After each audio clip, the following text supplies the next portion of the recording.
Здравейте, аз съм Зори и днес ще си говорим малко за екскурзията. Да, екскурзията е най-вълнуващият момент през учебната година и всички я очакваме с нетърпение.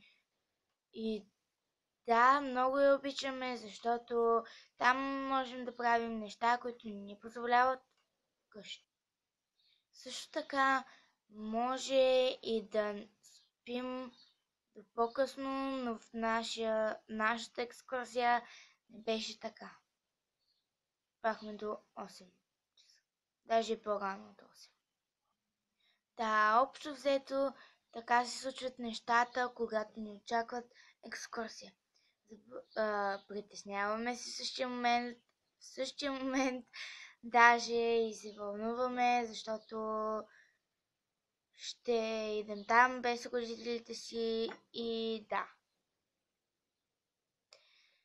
Това беше от мен. Надявам се клипът да ви е харесал. Ако ви е харесал, нагоре палеца и в коментарите напишете следващата тема за клип. Ще се радвам и да отговарям на въпросите ви, естествено. И да, това беше от мен. Чао!